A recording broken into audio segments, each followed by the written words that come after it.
Good morning, students.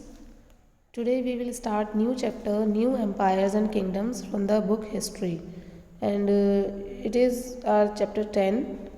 So now we will discuss who are the empires, जो new empires emerge हो रहे थे और किंगडम्स के बारे में हम इसमें देखेंगे। एंड आपको मैंने पहले भी बताया था कि जो किंग होता है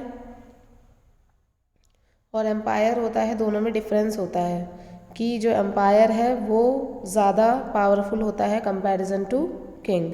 सो now we will discuss who is new empire and kingdom के बारे में इसमें देखेंगे। Arvind play a king. Arvind had been chosen to act as a king in the school play. He had expected to march solemnly in splendid robes, to twirl his moustaches and wield the silver paper-wrapped sword with gusto. Imagine his surprise when he was told he would also have to sit and play a veena and recite poetry. A musician king. Who was that? He wondered. So now Arvind एक king का role play करने वाला है school में and वो expect कर रहा है कि उसकी जो है बड़ी बड़ी मूछें होंगी, उसके हाथ में एक तलवार होगी सिल्वर की पेपर से रैप्ड होगी जो, और उसके अलावा जो है वो अपने आप को एक पावरफुल किंग के रूप में इमेजिन कर रहा है जिसके हाथ में एक वीणा होगी, जो कि दिखाता है कि जो किंग है वो म्यूज़िक का भी उसको शौक़ है और एक म्यूज़िशियन किंग के रूप में, और उसके लिए पोइट्री वगैरह। तो अभी देखेंगे कि ये है कौन जिसका वो रोल प्ले करने वाला है, जो म्यूज़िशियन भी है, वीणा पकड़े हुए दिखाया है, बड़ी बड़ी मूछें हैं, पावरफुल है, हाथ में सिल्वर पेपर से रैप्ड तलवार है। तो ये सारी चीज़ें जो है ये किस किंग की तरफ इंडिकेट कर रही है। Then now we will start prashasti and what they tell us. अब बच्चों prashasti is very important word and मैं आप लोगों को साथ साथ जो मार्क करवाऊंगी चीज़ें आप लोगों को मार्क करनी है। मैंने पहले भी आपको कई बार कहा है, बिकॉज ऑफ आपके जो क्वेश्चन है वो चैप्टर के बीच में से आएंगे, तो आप लोग जहाँ जहाँ मैं बताती जाऊँ वीडियो में आप लोग अपनी बुक में मार्क करते जाइएगा। सो नाउ देखिए prashasti and what they tell us. अब प्रशस्ति क्या होती है बच्चों? जब हम लोग किसी की तारीफ़ में बढ़ा चढ़ाकर बातों को कहते हैं तो उसको कहा जाता है प्रशस्ति। अब जो वर्ड प्रशस्ति है इसको इंग्लिश में इन प्रेज ऑफ यानी किसी की तारीफ़ में कहा गया, और प्रशस्ति वर्ड जो है वो संस्कृत के वर्ड प्रशंसा से निकला है। Arvind was suppose to be acting as Samudragupta, a famous ruler of a dynasty known as the Guptas. Arvind जो है वो अपने आप को अपने लिए रोल जो उसका करना है समुद्रगुप्त का रोल करना है, और जो गुप्ता डायनास्टी जो है उसका एक इम्पॉर्टेंट रूलर था उसी का रोल उसको करना है, वो सपोज कर रहा है। We know about Samudragupta from a long inscriptions inscribed on the Ashoka pillar at Allahabad. यानी कि मैंने आपको बताया था कि मैन्यूस्क्रिप्ट और इंस्क्रिप्शंस में क्या डिफरेंस होता है। इंस्क्रिप्शंस आर इंस्क्रिप्शंस होती हैं जो कि इंडिकेट की जाती हैं, इंस्क्रिप्शंस होती हैं जो कि इंडिकेट की जाती है किसी हार्ड सरफेस पर, और मैन्यूस्क्रिप्ट्स होती हैं जो कि किसी पेपर पर या किसी लीव्स के बेस पर लिखी जाती हैं। तो समुद्रगुप्त की जो है इंस्क्रिप्शंस मिली हैं अशोका पिल्लर जो है इलाहाबाद में, वहाँ से। तो ये इम्पॉर्टेंट है, आप लोग मार्क कर लेना इसको। It was composed as a kavya by Harishena, और ये जो है ये इंस्क्रिप्शंस हैं ये किसके द्वारा लिखी गई हैं? काव्य जो है ये जो मतलब इसके बारे में जो कविता या फिर पोएम फॉर्म में लिखा गया है जो इंस्क्रिप्शन वो हरिशेन उसके द्वारा लिखा गया है। Who was poet and minister at the court of Samudragupta. Harishena जो था बच्चों ही was a poet and a minister of at the court of Samudragupta. This inscription is a special kind known as prashasti, और इस तरह की जो स्पेशल तरह की जो ये इंस्क्रिप्शन है जिसमें कि किसी राजा के बारे में तारीफ़ें लिखी जाती है बढ़ा चढ़ा के, दैट इज़ प्रशस्ति। एंड ये संस्कृत वर्ड से आया है प्रशंसा से, और इसको इंग्लिश में इन प्रेज ऑफ यानी किसी की प्रशंसा में कहा गया कहते हैं। While prashasti were composed for some of the rulers you read about in chapter 9। और मैंने आपको इससे पहले वाले चैप्टर में भी प्रशस्ति यानी कि जो राजाओं के बारे में इंस्क्रिप्शंस लिखे गए उसके बारे में बताया था। जैसे कि गौतमी पुत्र श्री सतकर्णी हैं, इनके बारे में हमने चैप्टर 9 में पढ़ा था। They became far more important from the time of Gupta's, और ये बहुत इंपॉर्टेंट थे गुप्ताज के टाइम पीरियड में, गौतमी पुत्र श्री सतकर्णी। समुद्रगुप्त प्रशस्ति, अब इसको देखते हैं। लेट अस सी व्हाट समुद्रगुप्तास प्रशस्ति टेल्स अस। समुद्रगुप्त की प्रशस्ति हमें क्या बताती है, अब हम ये देखते हैं। The poet praised the king in glowing terms as a warrior, as a king who won victories in battle, who was learned and the best of poets. He is also described as equal to the gods. The Prashasti was composed in very long sentences. Here is a part of one such sentence. यानी कि जो समुद्रगुप्त की प्रशस्ति है वो ये बताती है कि समुद्रगुप्त जो है उसको किस तरीके से, जो पोएट है हरिशेन, उसने किस तरह से डिफाइन किया है कि एक उसकी तारीफ में कहा है कि ये एक बहुत बड़ा योद्धा है, ऐसा राजा है जिसने हर लड़ाई में जीता है, और who was learned and the best of poets, ठीक है। he is also described as equal to the god, और उसको किस तरीके से दिखाया गया है, उसको भगवान के समान इसमें जो प्रशस्ति या जो लिखी गई है समुद्रगुप्त के बारे में उसमें उसको गॉड से कंपेयर किया गया है। द प्रशस्ति was composed in very long sentences. अब प्रशस्ति और बच्चों नॉर्मल सेंटेंस में ये डिफरेंस होता है कि जब आप किसी की तारीफ को वन वर्ड में ना कह के उसको 10 लाइनों में कन्वर्ट करके बढ़ा चढ़ा के बोलते हैं, दैट इज़ द प्रशस्ति। Here is a part of one such sentence. जैसे कि यहाँ एक एग्जाम्पल दिया हुआ है समुद्रगुप्त द वॉरियर करके, कि उसको ये डायरेक्ट ना कह के कि ही वॉज अ ग्रेट किंग ना कह के, उसकी जितनी भी फिजिकल और उसकी जो पावर है उनको सारा दिखा के ये शो किया जा रहा है कि ही was a very powerful warrior और king, whose body was most charming, being covered with the plenteous beauty of the marks of hundred of scars caused by battle axes, arrows, spikes, spears, barbed darts, swords, iron clubs, javelins, barbed arrows, long arrows and many other weapons। यानी कि यहाँ ये बताया गया है कि उसकी जो बॉडी है वो बहुत अट्रैक्टिव दिखती है, जो कि जिस पर अलग अलग बैटल एक्सेस यानी जो कुल्हाड़ी है, एरोज हैं, ये तलवार है, उनके निशान हैं, जो कि ये दिखाते हैं कि वो कितना ज़्यादा बहादुर जो है किंग था, और मतलब इतना सब झेलने के बावजूद भी वो अपने युद्ध से, अपने वॉर से पीछे नहीं हटा। So that is the in praise of in context of Samudragupta, and that is the प्रशस्ति। If you look at map 7, you will notice an area shaded in green। अब इसमें देखिए मैप, अभी एक नीचे मैप हम डिस्कस करेंगे। ये वाला मैप जो है इसमें कुछ एरियाज़ हैं, कुछ पर्पल कलर से दिखाए हैं, कुछ ब्लू से दिखाए हैं, कुछ ग्रीन से दिखाए हुए हैं। तो अभी हम ये ऊपर और कुछ डॉट्स भी दिखाए हैं। तो जो ये पिंक कलर है ये इनर स्टेट को दिखाता है, ब्लू कलर आउटर स्टेट को दिखाता है, और ग्रीन वाला जितना भी एरिया है कन्नौज, प्रयाग, पाटलिपुत्र, नालंदा, ये जो है आर्यव्रत का एरिया को दिखाता है। तो अब यहाँ हम देखेंगे कि ये क्या क्या चीज़ें इसके बारे में बताई गई हैं। If you look at map 7 you will notice an area shaded in green. You will also find a series of red dots along the east coast and you will find areas marked in purple and blue as well. This map is based on the information provided in the प्रशस्ति।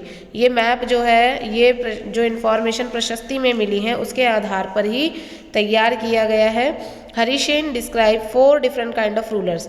हरिशेन जो कि समुद्रगुप्त का poet था उसने 4 तरह के rulers की बात की है। And tell us about Samudragupta's policy towards them, और उनके लिए समुद्रगुप्त ने कौन सी पॉलिसी अपनाई थी उसके बारे में बताया गया है। फर्स्ट है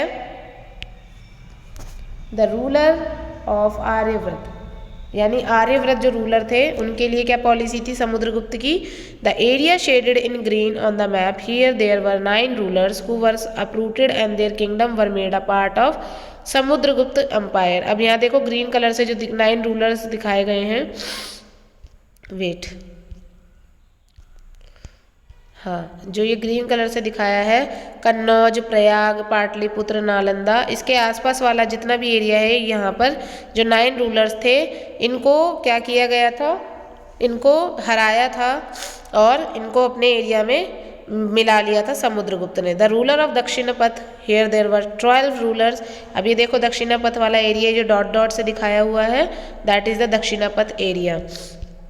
अब इसके बारे में क्या बताया है, hair there were 12 rulers, some of whose capitals are marked with red dots on map. They surrendered to Samudragupta after being defeated and he then allowed them to rule again. और ये रूलर जो थे दक्षिणापथ वाले, इन लोगों ने क्या किया था, रूल इसमें हारने के बाद में इन्होंने सरेंडर कर दिया था समुद्रगुप्त के सामने। तो समुद्रगुप्त ने इनके ऊपर दया करके इनको जो इनका रूल था वो इनको हराने के बावजूद भी इनको वापस दे दिया था। अब ये सेकंड पॉलिसी थी। फिर तीसरा है the inner circle of neighbouring states. अपनी इनर सर्कल एरिया को किस तरीके से दिखाया है इन्होंने, पिंक कलर से। अभी जितना भी पिंक वाला एरिया है, पाकिस्तान, अफगानिस्तान, पंजाब, राजस्थान, जम्मू कश्मीर, नेपाल, बांग्लादेश, म्यांमार, जितना भी ये आपको एरिया, ये देखो ये वाला एरिया, ये वाला एरिया, ये वाला एरिया, ये वाला एरिया, ये सारा जो है ये इनर पार्ट में आएगा। इस वाले एरिया पे क्या किया था समुद्रगुप्त ने, इस वाले एरिया को including Assam, coastal Bengal, Nepal and a number of gana sangha in the north west marked in purple on the map. They brought tribute, followed his orders and attended his court. और इन लोगों ने क्या किया था, ये लोग राजा के लिए गिफ्ट्स लेकर आते थे इनको हराया जब, और फिर उसके बाद में ये राजा के दिए हुए ऑर्डर्स को भी फॉलो करते थे। The rulers of the outlying areas marked in blue on the map perhaps the descendant of the Kushanas and Shakas and the ruler of Sri Lanka who submitted to him and offered daughter in marriage. अब इन लोगों ने क्या किया था, ये जो आपको यहाँ पर एरिया ब्लू कलर से दिख रहा है, ये वाला जो एरिया है, ये जो ब्लू एरिया दिख रहा है आपको, ये वाले एरिया के साथ इसने क्या किया, समुद्रगुप्त ने मैरिज रिलेशंस बनाए, यानी इनकी बेटियों के साथ शादियां करना इस तरह से, और इनके साथ अपने रिलेशंस को स्ट्रांग बनाया। तो जो समुद्रगुप्त था उसने अलग अलग 4 तरह के रूलर्स के साथ अलग अलग तरीके से अपनी पॉलिसी को निभाया। एक जगह उसने क्या किया, जो किंगडम है दूसरे राजाओं को उनको हरा के अपने कंट्रोल में ले लिया, दूसरी जगह हरा के और उनका रूल उनको वापस दे दिया। तीसरे वाले में उसने क्या किया, जो लोग थे जो हार गए थे वो राजा के लिए जो है क्या लेकर आते थे, गिफ्ट्स वगैरह लेकर आते थे। उसके बाद में जो लास्ट वाला दिखा है शकाज कुशानासी, जो है इन्होंने समुद्रगुप्त के साथ अपने रिलेशंस अच्छे किए, अपनी बेटियों की शादी जो है समुद्रगुप्त के गुप्तास किंगडम में करने के बाद। अब है विक्रम संवत, ये इम्पॉर्टेंट है बच्चों, इस पे क्वेश्चन आता है, what is Vikram Samvat. The era beginning in the 50 BCE, BCE मतलब बिफोर कॉमन एरा, यानी कि जो कॉमन एरा है वो माना जाता है जो है जेसस के बर्थ से, तो उसके पहले का जो टाइम पीरियड है, is traditionally associated with Gupta king Chandragupta two. ये जो टाइम पीरियड है ये दिखाता है गुप्ता किंग चंद्रगुप्त टू के, who had found it as a mark of victory over the Shakas and assume the title of Vikramaditya.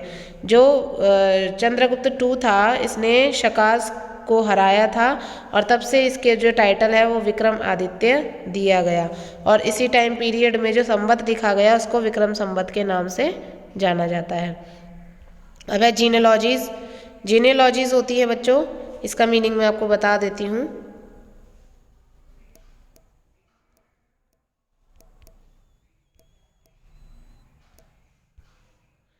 वंशावली, ठीक है, यानी कि most prashastis also mention the ancestors of the ruler.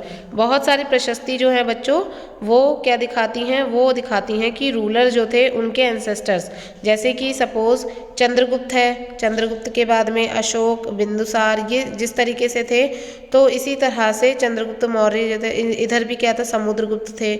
अब देखो ये पूरी दिखाई हुई है, ये मैं आपको बना के भी भेज दूंगी, ये जो पूरी दिखाई है कि जो समुद्रगुप्त है उनके ग्रैंडफादर और father and mother, his mother Kumar Devi, यानी समुद्रगुप्त की जो मदर थी उनका नाम था कुमार देवी। फिर जो कि लिच्छवी गण से बिलोंग करती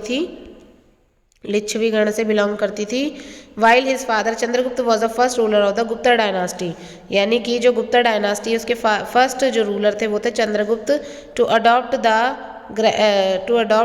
grand title of Maharaj Adhiraj, और उनके फादर चंद्रगुप्त जो थे उनको टाइटल दिया गया Maharaj Adhiraj, a title that Samudragupta also use, और यही टाइटल महाराज अधिराज जो है समुद्रगुप्त के द्वारा भी अपने फादर की तरह यूज किया गया। His great grandfather and grandfather are,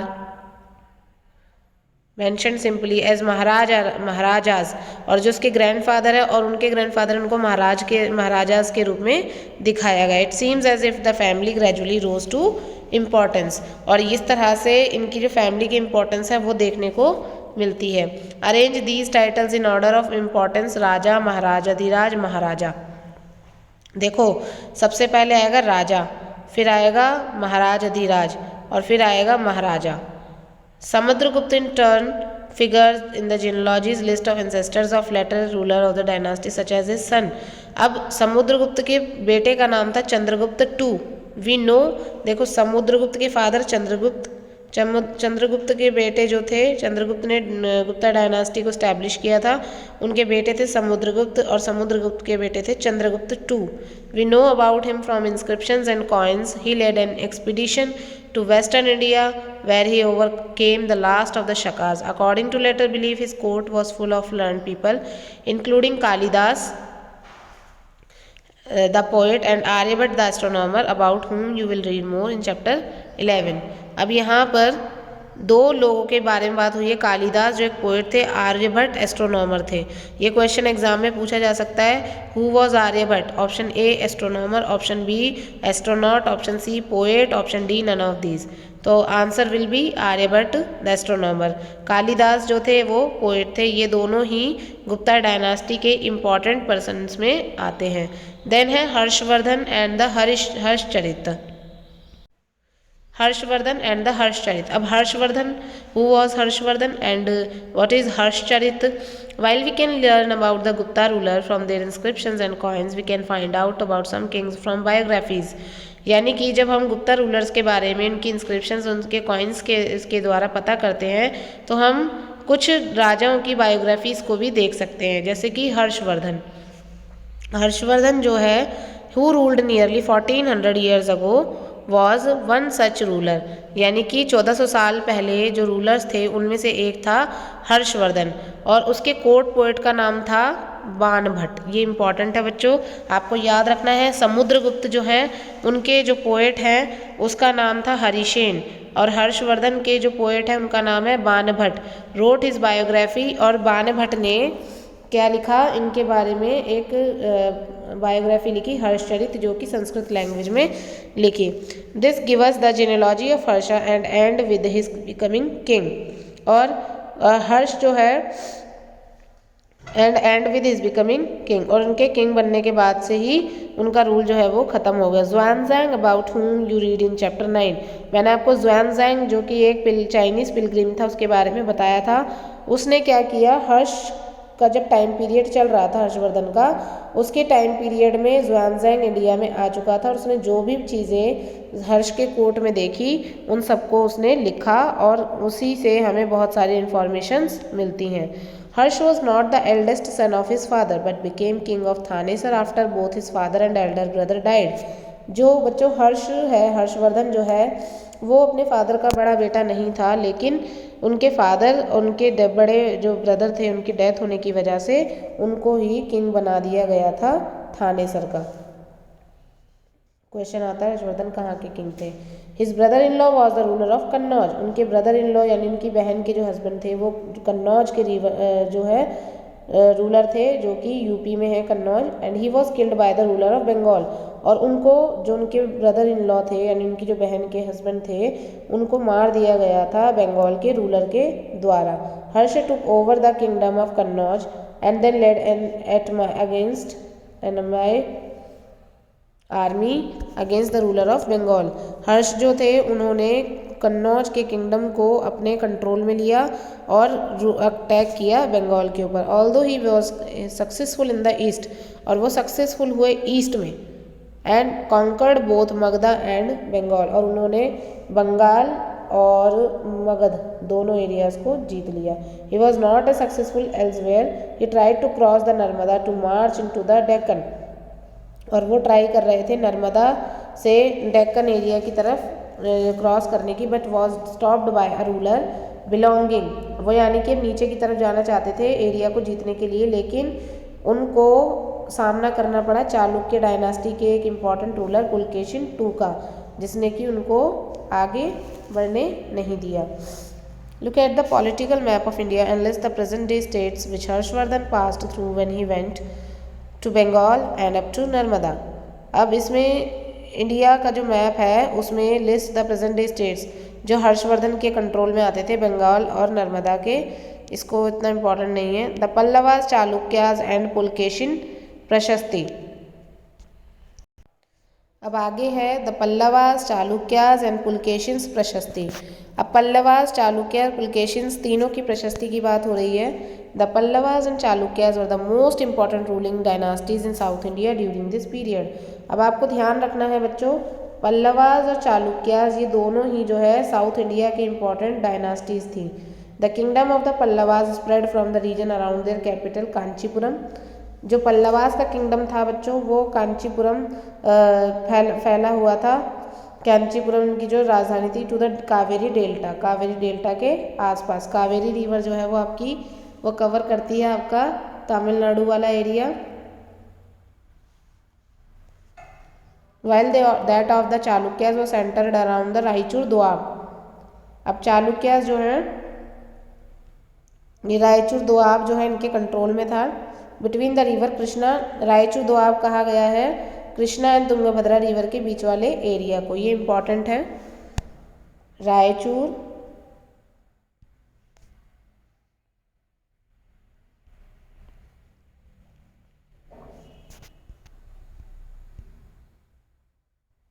Doab ये है कृष्णा एंड तुंगभद्रा रिवर के बीच में। एहोल जो है ये चालुक्यास की कैपिटल थी बच्चों। अब हमने अभी बात की थी एहोल जो है ये कैपिटल है चालुक्यास की और इम्पॉर्टेंट ट्रेडिंग सेंटर भी है ये। It developed as a religious centre, इसको बाद में रिलीजियस सेंटर के रूप में भी डेवलप किया गया, मंदिर बनाए गए बहुत सारे। पल्लवास और चालुक्यास जो है वो दोनों ही उन्होंने जो है frequently raided one another's land, दूसरी लैंड्स पर कंट्रोल करने के लिए रेड डाली, specially attacking the capital cities which were prosperous towns. और ज़्यादातर जो कैपिटल सिटीज़ थी जहाँ पर जो किंग जो है उसका कैपिटल होता था उस पर उन्होंने अटैक किया। The best known Chalukya ruler was Pulakeshin II। अब देखो जो हर्षवर्धन को जिसने रोका था वो था Pulakeshin II who was belong from the Chalukya dynasty. इसी ने हराया था हर्षवर्धन को।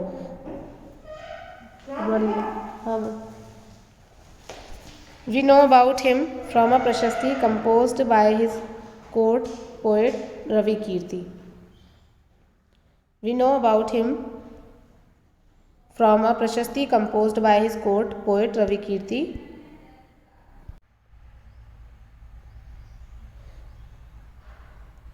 यहाँ पे ये है बच्चों कि जो रवि कीर्ति हैं वो बहुत इम्पॉर्टेंट जो है उन्होंने बताया कि उन्होंने किस तरीके से जो है उन्होंने बताया कि जो हर्ष है जिसको हराया था चालुक्य किंग पुलकेशिन II ने, उसको किस तरीके से उन्होंने उसकी तारीफ की है कि हर्ष को हराया उन्होंने पुलकेशिन II ने। तो पुलकेशिन जो हर्ष है उनके नाम का मतलब था खुशी, लेकिन जब पुलकेशिन II ने उन्हें हराया तो उनकी हैप्पीनेस जो है वो हमेशा के लिए चली गई और पुलकेशिन II से बचने के लिए उन्होंने कांचीपुरम की दीवार को क्रॉस करके वहाँ पर जाके शेल्टर लिया। अब चालुक्यास की जो विक्ट्री थी वो ज़्यादा लंबी नहीं चली। पल्लवास और चालुक्यास को डाउन किया राष्ट्रकूट एंड चोला डायनास्टी ने। How were these kingdom administered. अब ये जो है इसको मैं नेक्स्ट वीडियो में कवर करूँगी बच्चों, जो ये बाकी पार्ट रह गया है यहाँ से। How were these kingdoms administered. अब ये देखिए बच्चों यहाँ पर एक वीडियो भी मैं अटैच कर रही हूँ साथ में, ये भी आपको देखना है। Two large political entities, the Kushanas and 4th century CE, a new empire arose in the Ganga Valley which had control over a large part of India. It was Gupta Empire which left a deep cultural impact not only on the subcontinent but also on the adjacent Asian countries as well. We get information about Kumar Devi, a Licchavi princess, increased the political prestige of the Guptas. He had his capital at Patliputra. He extended his influence over Prayag, Allahabad, and Saketa, Ayodhya, in Uttar Pradesh.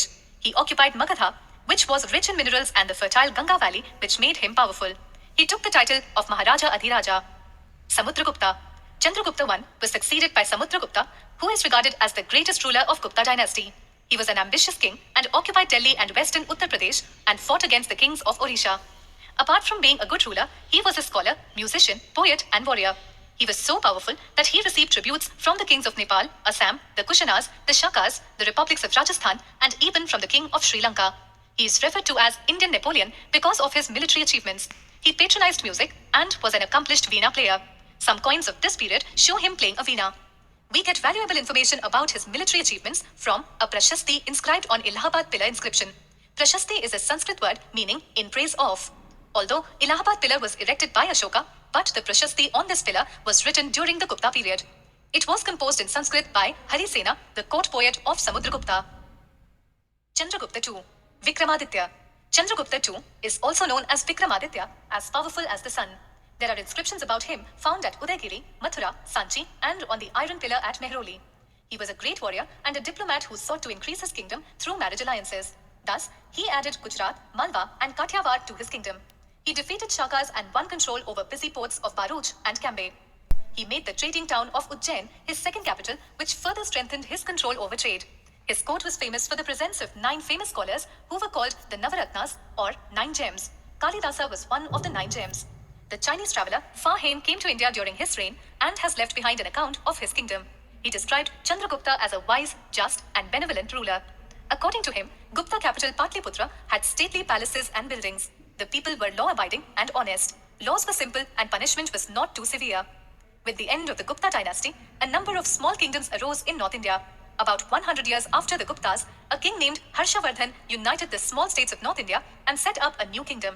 3 kingdoms that gained importance were the kingdoms of Harshavardhan at Kannauj, the Chalukyas of Vatapi, and ये बच्चों आपको ये video मैं send करूँगी, आपको पूरा देखना है ये, और अभी क्लास में हम थोड़ा सा डिस्कस भी करेंगे इस चैप्टर को. सो आई होप कि आप लोग देखेंगे इस वीडियो को. Thank you so much. Have a nice day.